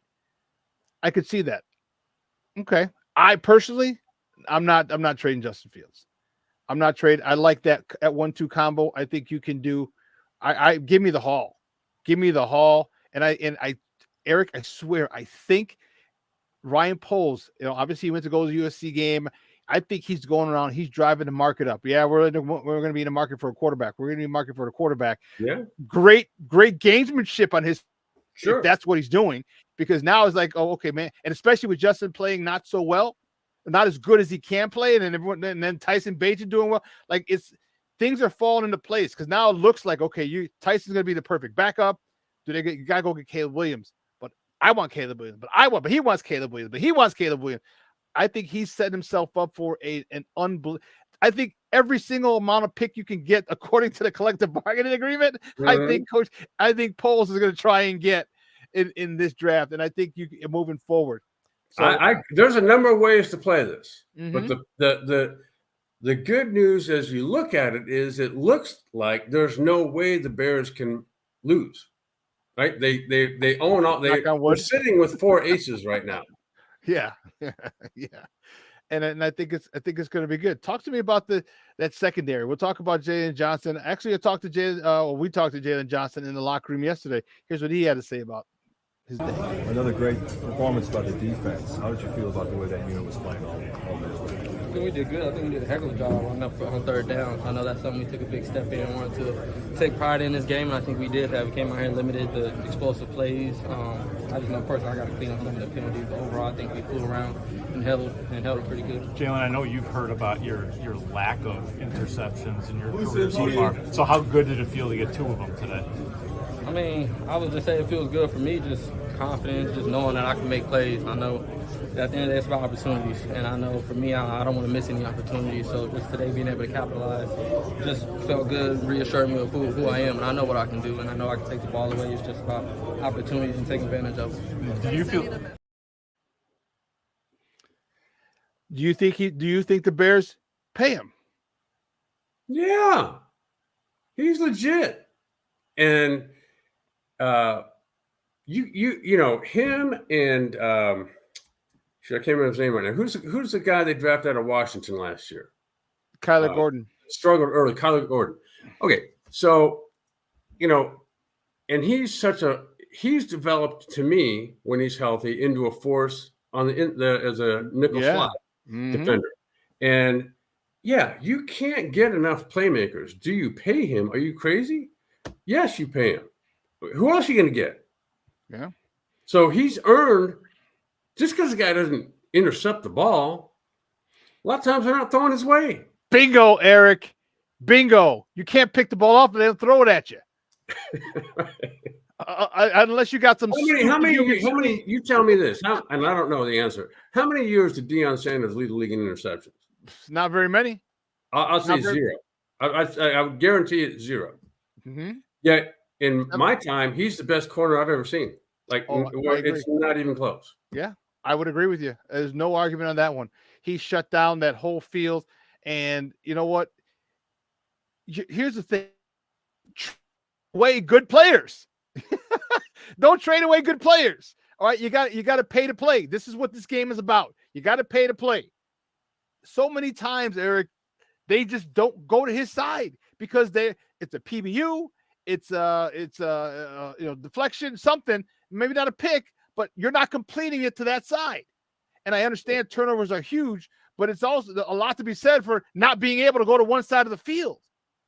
That's a big part. I remember this with Deion when he was in San Francisco. They would single him up on your best guy. Oh, hell yeah. He traveled. And they would roll the coverage the other way. So you take him wherever he goes. Wherever he goes. And Deion's like, I got it. I remember when he was in Atlanta, they did an article on him in Sports Illustrated, and he said, he came out and was like, why do we even have these meetings? He goes, I don't even get it. He goes, they're a waste of time. Let's pick a man, keep him, and take him the whole game and be done with it. That was his mentality. Like, we don't got to meet. We don't have to worry about coverages. We don't have to worry about rolling and disguising. I got you. You're locked up for the whole game. Next. All right.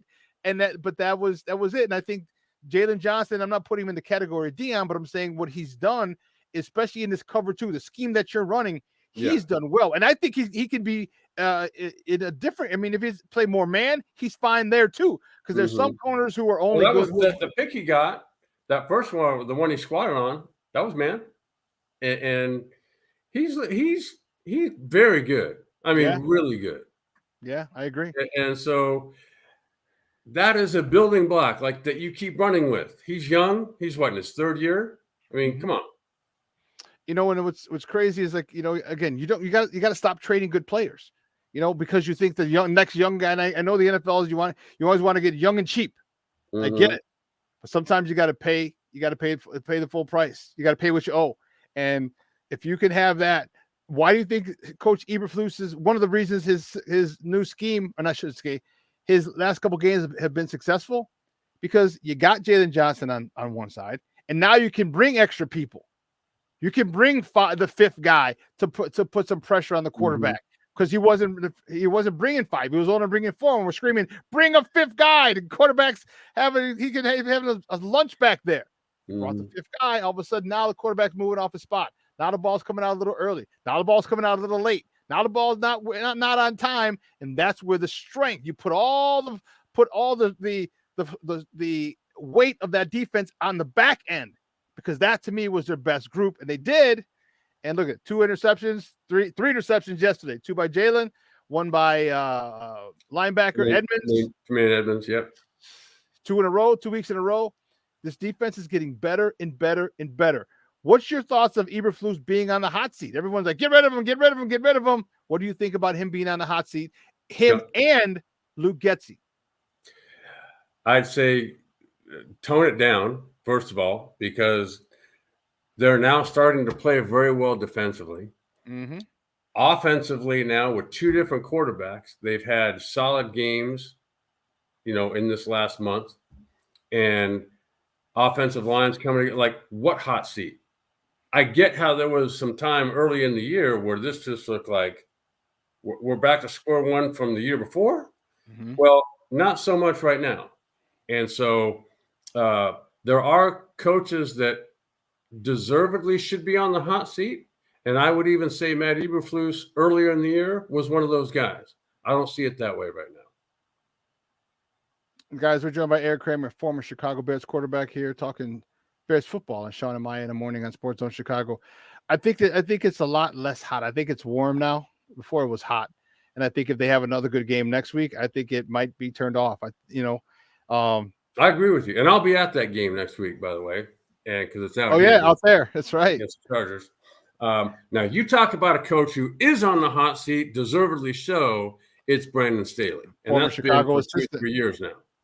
So I'm shocked that he's actually – well, I'm not shocked because I know the Chargers, the ownership is not going to pay money to someone who's not there until they get enough national media going, what is he still doing here? And that is now starting to ratchet up in these last more than several weeks. Your thoughts on Justin? He's you saw him in the background. They had the when they gave Tyson the game ball, Justin's in the background standing by his locker. And your thoughts on him and his situation? He's got a dislocated thumb. He said basically, obviously no surgery. They said basically it's going to be a pain tolerance thing, and as soon as he can grip the ball. Your thoughts just when you think he might be ready? I have no way of knowing, and he probably has no way of knowing. But I feel for him because I've been in a situation where you weren't playing well, the team weren't winning games, and someone else comes in and now they are winning, and all of a sudden you are the forgotten man. So I have been in that situation before, so I do feel for him. But a lot of other people have also been in that situation, and what it develops inside of you, hopefully, is some resilience, where failure is not the big deal. It's not learning from failure is the big deal. And so if Justin can get back on the horse, meaning in practice, and start to figure out ways that so far he hasn't, as to how to become a more efficient quarterback that we've been detailing now for a year and a half, I think that's because he's got great athleticism. No one's going to ever argue that. What he doesn't have, to me so far, is an ability to consistently, over time, read defenses and thereby anticipate throws and thereby move defenders while you're in the process of reading coverages. Haven't seen that out of him. Just haven't. He consistently. No. And he drops back like he's at the company Thanksgiving Bowl flag football game. It just is. That bothers me. There's no urgency. He runs 4.4. Yeah. Yet he drops back like he runs 6.4. And that's never going to equate with what we just saw this past Sunday out of Tyson Bagent. Yeah, Tyson, and here's the thing is he realized he doesn't have the physical tools. Well, first of all, again, he talked about it, 7 years of being a starter, 7 years in a row, right? The 2,000 passes in college, unbelievable number. And he had to get the ball out quick. The short, quick pass game was what he did mostly at Shepherd. So he's adept at that. He's athletic too, by the way. Oh, he is. He is. I mean, he moves around in the pocket well. He drops back with there's a lightness to the way he moves around. He takes off and scrambles for positive yards and first downs when the coverage and rush dictate. So it's not like he's not athletic himself. So oh no, he is. Oh no, I will never say he's not. He's talking about. They asked him his game plan was if he didn't make the NFL. He's like he goes, I'd probably CrossFit myself to death and then be a teacher, get totally jacked. So he's a CrossFit athlete. You're an athlete. And you've seen it. You've seen it. So I just love the kid's moxie. I love his. And he talked about, I've come through a lot. I've overcome a lot from where I come from. The odds were stacked against me of ever getting this far. He goes, and so he goes, I'm gonna, last week, what did he say? I'm gonna go out, just rip it and have fun with these guys. And he did. And I just think that moving forward, now that he's got confidence, like I said, you can have confidence in yourself, but once you do it, the confidence you had in yourself pales to the confidence you have after that first win. And he got his first win yesterday with 50 plus family members. And he said his paycheck's going to be non-existent this year. Here's the one thing I guarantee will never happen again. He will not be taken off the field and replaced by any quarterback to throw some fluky Hail Mary. That won't happen. And if there's anybody that should be insulted by what happened, it should be him. And so, yeah, that won't happen again. You heard him. He was like, well, I got a cannon too. Yeah. Yep. Coach. And he did his best to be humble and act like it's no big deal. But I guarantee you inside, he's like, what the F is this? What is happening right now? He definitely was. I had to get here to start the game, have played flawlessly, and now I'm getting replaced by Nathan Peterman? Just for one throw? Yeah, I could definitely see that. Eric, great stuff as always. Do me a favor, let everyone know where they can find you online. At EK Pass on X. Great stuff, buddy. We'll talk to you next week. Enjoy. Yeah, we'll talk to you after you watch the Bears live and in person for the second time this year, but out in Southern California this time. That's right. That's right. All right, man. All right, thanks a lot. Have a great one. Bye now. Guys, that's Eric Kramer, former Chicago Bears quarterback, talking Bears football. So he says he thinks right now I think he might. It's early. It's only 8:44 over there. He's like, Justin, Tyson's better than Justin. I'm like, come on, Eric. All right, wake up, wipe the coal out your eye. Wipe the coal out your eye.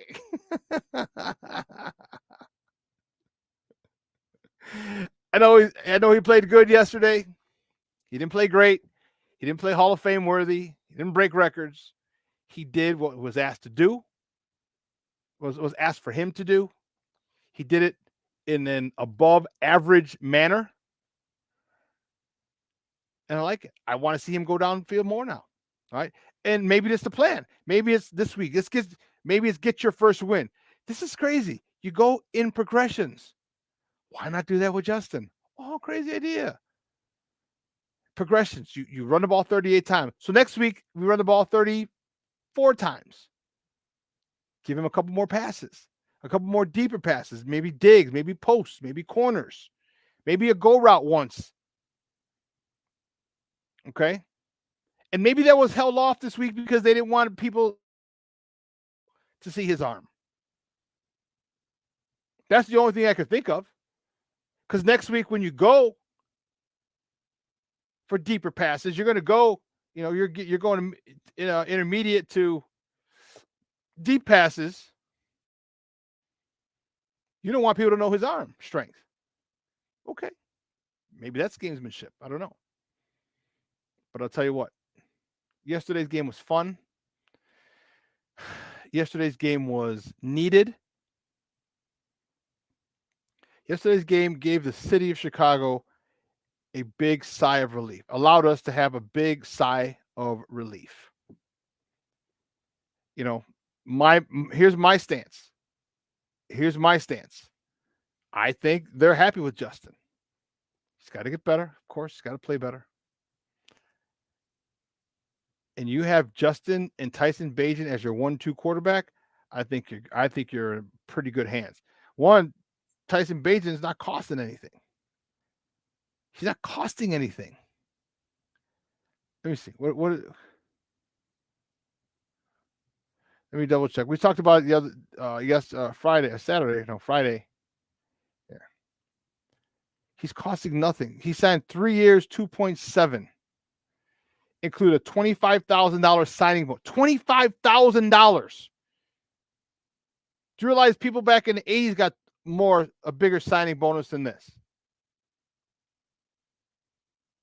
$25,000 signing bonus and $25,000 guaranteed. An average salary of $900,000. 906,667. That's nothing. For the next 2 years, you owe him, and they give him more. The specific details are this. He's got 758 this year, 923 next year, and 1.038 in year 3. That is a nice spot to be in. And I think what the Bears are going to do, I think Ryan Poles is good on Justin. He just has to make sure that Luke Getsy continues to call games like yesterday when Justin's a starter. Run the ball 35 plus times. I think he's mesmerized by his athleticism, and he kind of strays away from that. I think if he stays to that 35 times, man. And you go get a haul for that number 1 overall pick if you have it. You get a first this year, a first next year, maybe a first. If it can only be 24, 25, and 26. You don't get 3 first-round draft picks. But yeah, 3 first-round draft picks. Give me 2 second-round picks for Caleb Williams and a player, because we see how Ryan Poles likes to mess around. No, you give me a player. But let's talk about free agency. Brian Burns, the kid, the young man out of Carolina. Maybe the Bears trade a second-round pick for him. Listen.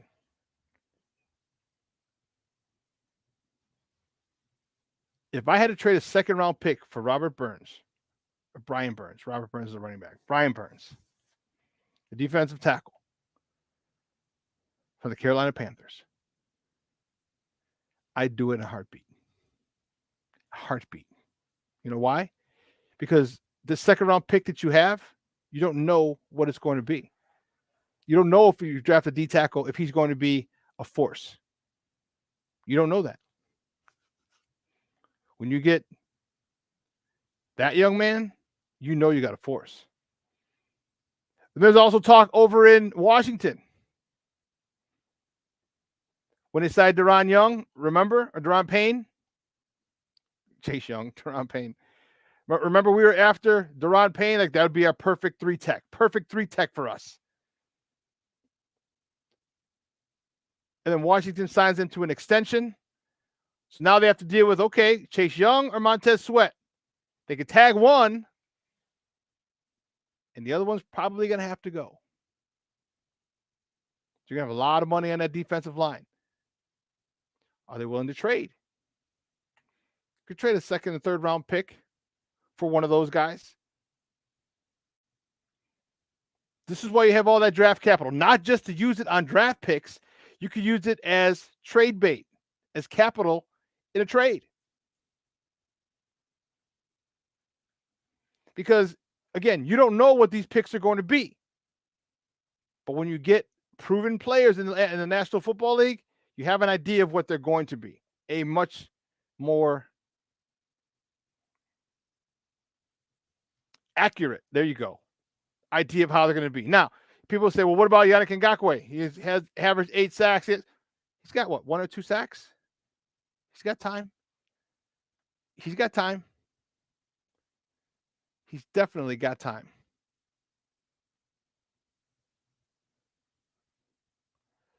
Let's see what his stats are this year. Green Bay. So he's got 2 sacks. He hasn't had any less than 8 sacks a season in his career. There'll be a game where he gets 2. And it doubles. Then all of a sudden, now his sack total doubles to 4. He'll get one. He'll get a cheap one. End of the game, their team's down 10. They got to score twice. He'll get one there. He'll get to 8. Now, we'd love to see the consistency of one every game, one every other game. But as this defense is starting to play better, you'll see it. You'll see it. So I'm high on this team. Look, let's not get it twisted. I am not putting them in the Super Bowl by any stretch. Okay. I do have my Bears victory chain on today, though. And as we saw, this division is up for grabs. I mean, we're at the bottom of it. Don't get me wrong. And it would take a miracle for us to get back into contention. But I think we make a run. I think the last 6-7 games, starting pretty much now. His defense has been on the rise the last couple of weeks. His offense with Tyson is very efficient. They're moving the ball. And the one thing that Eric said that I agree with completely, he gets the ball. He reads things quickly. He reads things quickly. He reads it, gets the ball out. Doesn't take a lot of unnecessary hits. That's what you want. That's what you want from your quarterback. You know, Justin Fields needs to take notice and say, hey, look, this is what we're seeing. Because remember, Justin didn't have 2,000 pass attempts in college.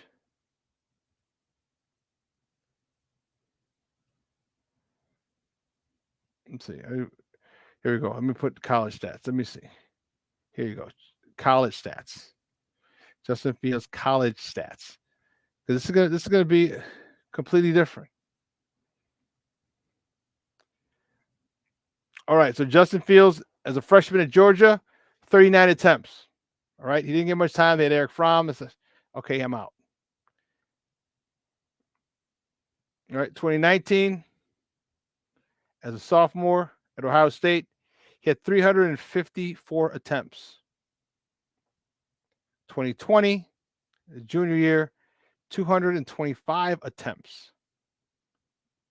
So that right there gives you 579 attempts his last 2 years. Tyson Bagent had that his junior year alone. And then throw another 572 his senior year. So this is, he talked about repetition. Tyson Bagent talked about that. That's why he's able to process things so fast. But I completely, vehemently disagree with Eric that Tyson Bagent is better than Justin Fields right now.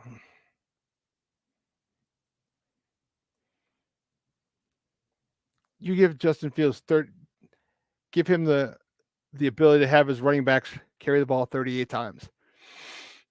38 times. I know all of them weren't him. Tyson had a couple of carries, but that's fine. Give me 35 carries a game for Justin.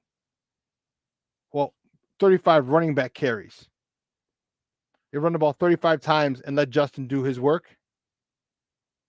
Come on now. You know, moving forward, schedule is as follows. You go to San Diego, right, LA. All right, then you go to New Orleans. After that, and then you're back home with Carolina. You got to beat Carolina. They're 0-6. You got to beat those bad boys. This is a stretch, and then the Lions. Then you go to the Lions. All right. It's not far-fetched. All right. The Chargers are 2-4. We're 2-5. The Saints are 3-4. We're 2-5. All of a sudden, these games. Remember, this is the 5-game stretch. Like, imagine if in the Denver game, Eberflus kicks the field goal, we win. And then the Minnesota game where we should have won, we lost. We're on a 4-game win streak. And this conversation is completely different. Kick the field goal. That's all we were saying. Kick the God bless the field goal in the Denver game.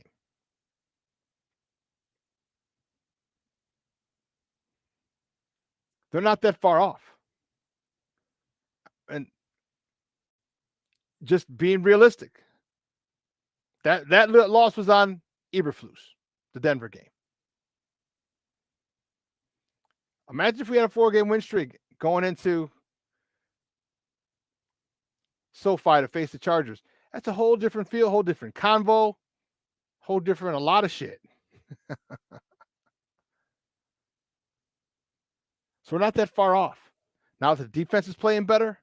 Like, I don't see any team that I'm really scared of. All right? I don't. Chargers? Nope. Saints at the same. Carolina comes here? Nope. We better business. Then we go to Detroit? Nope. We already beat Minnesota, so nope. Then we got to bye. Then Detroit comes here December 10th. Not fearful of them. And Cleveland comes here. Cleveland's 4-2. That's going to be a tough one. Arizona comes here.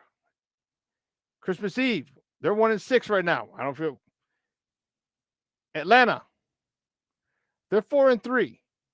But for some reason, I am not worried about them.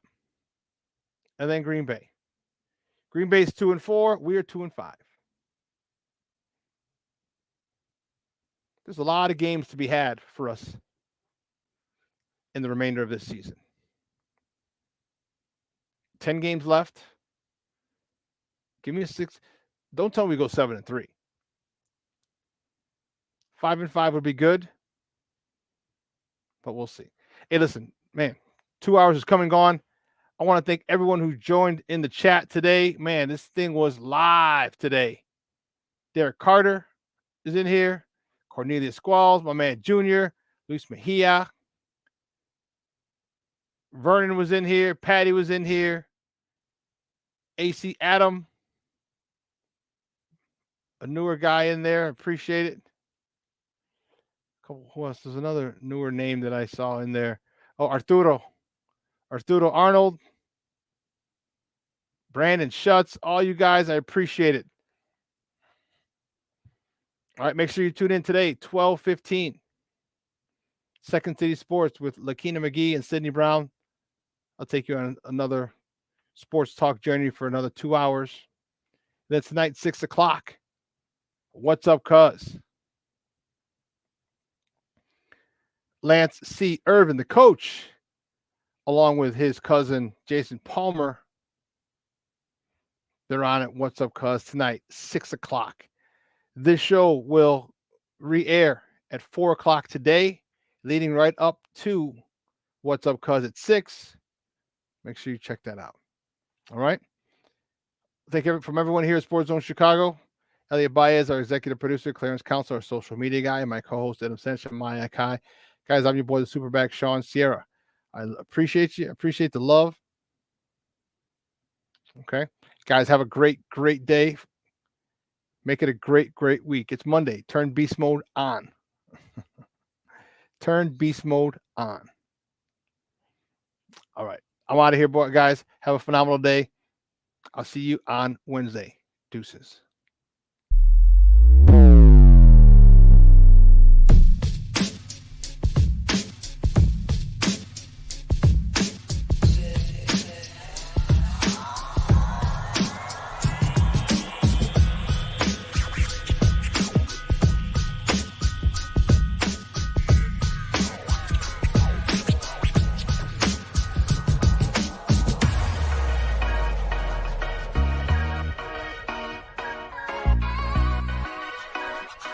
You